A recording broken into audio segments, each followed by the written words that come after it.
The year is 2026. There's a new team on the grid with an exciting driver lineup suiting up for testing. The media world is abuzz with speculation, doubts, but more than anything else, excitement, as a twice-shafted jewel in the Netflix crown steps into the drivers' conference in a cowboy hat. Beloved by the American backers of the team, Danny Ric makes his return to the F1 paddock after being dropped 2 years earlier in favor of a younger driver yet again. Sounds great, doesn't it? But just how could this come to pass, and what's the likelihood of it?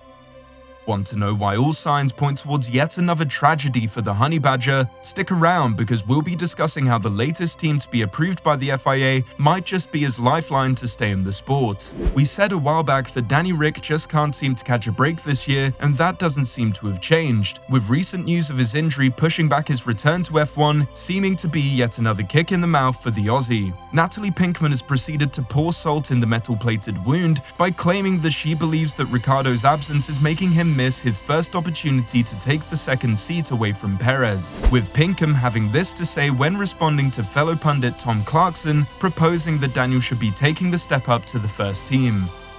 I think had Daniel not had that really unfortunate crash and had come in and really put in solid performances for AlphaTauri, then that's what would be happening. If he does put in a phenomenal performance at AlphaTauri, which we know he's capable of, then yes, he is putting pressure on Sergio Perez, and then you've got room for Liam Lawson as well in the junior team, she said.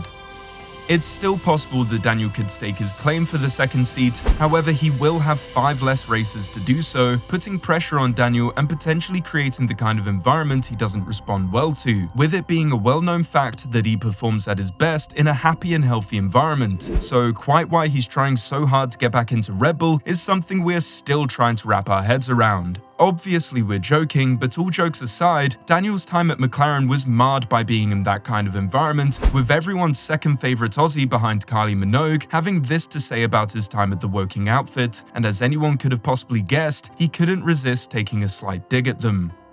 It's never the way you want to end something. Obviously the results weren't there. At the time it was a bit of a harsh reality getting fired, but by the end of the season, when I got home for Christmas, I was like, okay, it doesn't help my reputation, but at that point, I didn't care anymore. It was a blessing in disguise, Ricciardo said. What's worse for the Honey Badger than not being in the car is who will continue to be in the car in his absence, as it gives the mercurial Liam Lawson yet another chance to show why the seat should be his in the future. Upgrades are coming to the AT04, with Lawson and Tsunoda set to show them off in full force at the Qatar Sprint this Saturday. However, it seems well acknowledged by both team and drivers that the car isn't really suited to the upcoming circuit this weekend, casting doubt on their chances of yet another impressive performance, with Lawson having this to say. We still have a lot more to learn about our new package, and I'm not sure that Qatar is the type of circuit that will suit our car. Learning takes time, and we've got more opportunities in Qatar to try and get the most out of it. However, it's also a sprint weekend, so at the same time, that makes it quite tricky, especially in my situation. I've never driven there, so going into the sprint weekend will be extra tough. As much as this reads as an immediate negative for Lawson, seemingly making this the race where he'll finally just put the car at the back of the field where it probably belongs, this generally accepted outlook could spell disaster for Ricciardo. I mean, just think about it. So far, Lawson has been dropped into the car at a rainy Zandvoort mid-race weekend, where he proceeded to take the car safely to P13, outperforming his teammate. He then goes to Monza, and unlike his teammates, he actually takes the car home to finish just 1 race off of the points in a car that, as mentioned before, doesn't suit high-speed circuits. Then comes Singapore, where Lawson scores 2 points at the most physically demanding race on the calendar, on a circuit he has never even been before in junior categories, followed by Japan, where he beat his teammates at their own home race. We don't mean to keep harping on like everyone else about just how good this kid is, but this record of beating a teammate with 3 years more experience at the team, while being a safe pair of hands that doesn't cost the team millions in crash damage, and being able to drag the car up the grid in spite of the car's design not suiting the tracks, we have every reason to believe he will put on yet another impressive performance at Qatar. Despite this, however, AlphaTauri saw fit to retain Ricciardo and Tsunoda for next year, with Lawson having this to say on the matter. In Japan, the news became public that I'm back to the role of the reserve driver next year. Obviously, my goal is to be in Formula 1 full-time, so as much as this is disappointing, it's still my goal, and it's now about trying to make sure that I can make that happen in the future. Right now, I've still got this opportunity to keep trying to show something, and I'll make the most of it. For now, as long as this lasts, I'll focus on it, and then when I step back from Formula 1, it'll be full focus on preparing for the final round of the Super Formula Championship at Suzuka on the weekend of the Mexican Grand Prix.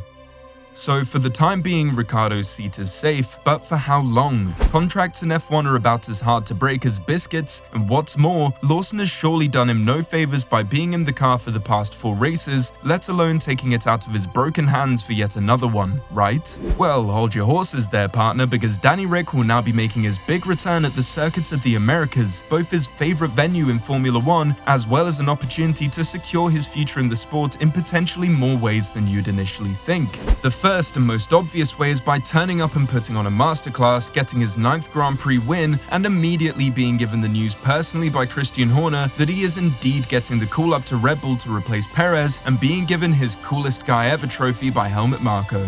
Or, more realistically, Daniel's continued love of Americana, the charm he displays around the paddock, and a safe, straightforward return to the cockpit could well secure him a future in the sport beyond his time at AlphaTauri if the Red Bull seat never comes calling for him. With the recent announcements by the FIA that Andretti Cadillac will be taking to the grid as an all-American potential powerhouse, they will be considering their driver options for their debut year. With an American driver all but guaranteed to take one of the seats, they will likely be looking for an experienced pair of hands to guide them in their first year in the sport. Someone that knows how the car should behave, an understanding of how to improve the car if something's not quite right, and most importantly, a face for the brand to secure further investment and bolster the project moving forward. With his love for NASCAR, cowboy entrances to the paddock, and outspoken love of all things American, Daniel would make for the perfect lead driver for Andretti to consider hiring, especially with the uncertainty regarding the Aussie's future at Red Bull. Yes, he's made it perfectly clear that he would love to retire where it all started at Red Bull, but as previous Red Bull drivers have learned, the team doesn't exactly deal in dreams. Rather, they deal in absolutes, in results and optimization, which at this point in his career, Daniel is less likely to guarantee moving forward in the long term than other options around him. With Andretti eyeing up an entry to the paddock even as early as 2024, they'll be eager to get the best starts possible. However, a potential engine partnership with Alpine would perhaps state otherwise, and Daniel would be naive not to at least consider pursuing this as an option in light of Lawson's stellar debut period in Formula 1. His time at McLaren should give him the foresight to see that if his return is anything other than perfection, then the writing is on the wall for him that he will be replaced soon enough. Perhaps even partway through next year, as let's face it, the Red Bull family won't just wait for a time convenient for him if he doesn't perform to their standards. So impressing Andretti at their future home venue would be one hell of an introduction to kickstart considerations of a future collaboration. So what do you think? Are you curious as to what we've been smoking, or are we onto something here? We think it would be a match made in PR heaven, and something that's well worth considering given both parties' current situations, but we're more than open to hearing otherwise, so let us know your thoughts in the comments below. While you're down there, feel free to like the video and subscribe if you want to keep up to date with our crackpot theories and future F1 updates. Thank you for watching.